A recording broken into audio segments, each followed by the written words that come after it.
पानी के बहाव के साथ तो मुर्दे भी तैरते हुए आगे बढ़ते चले जाते हैं। जो पानी के धार के विपरीत दिशा में आगे बढ़े उसे जीवित और साहसी माना जाता है।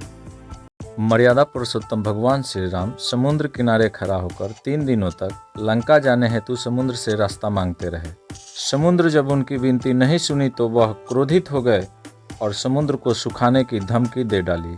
महादेव भगवान शिव को जब क्रोध आया तो उन्होंने अपने ही पुत्र श्री गणेश जी का शीश काट डाला और महाभारत युद्ध में क्रोध आवेश में आकर भगवान श्री कृष्ण ने अपने वचनों को अनदेखी कर पितामह भीष्म पर प्रहार करने के इरादे से रथ का पहिया उठा लिया। नमस्कार, जय हिंद, वंदे मातरम। क्रोध अर्थात मानव जीवन के सबसे महत्वपूर्ण 5 अवगुणों में से दूसरा सबसे बड़ा अवगुण। हमारे वैदिक ग्रंथों में मानव जीवन के 5 अवगुण काम, क्रोध, मद, मोह और लोभ को माना गया है।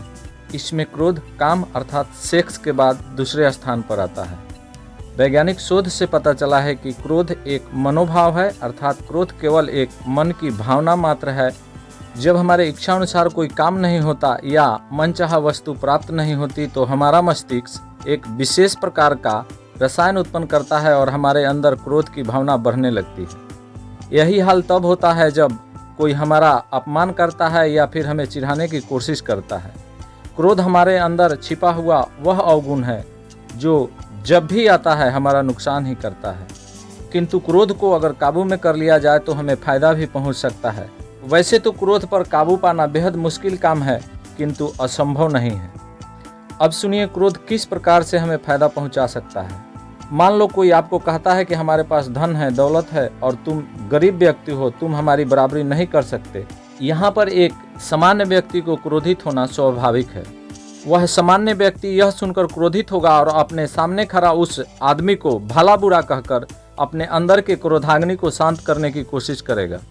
किंतु वही व्यक्ति अपने क्रोध को काबू में रखकर उस आदमी को अगर जवाब दे कि तुम देख लेना, एक दिन हम तुमसे बड़ा धनवान बनेंगे, और संकल्प लेकर वह लगातार कोशिश करे अमीर बनने की, तो वही क्रोध उस व्यक्ति को फायदा भी पहुंचा सकता है।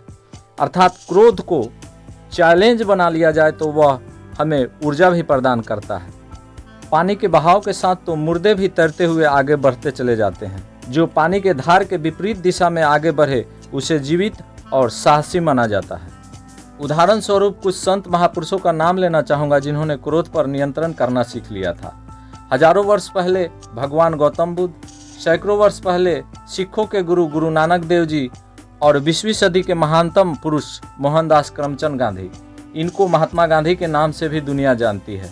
मित्रों, नियमित अभ्यास कर क्रोध को काबू में पाया जा सकता है और क्रोध से होने वाले नुकसान से बचा भी जा सकता है। तो आज के वीडियो में इतना ही। आप हमें कमेंट कर बताएं यह वीडियो आपको कैसी लगी। जय हिंद, वंदे मातरम।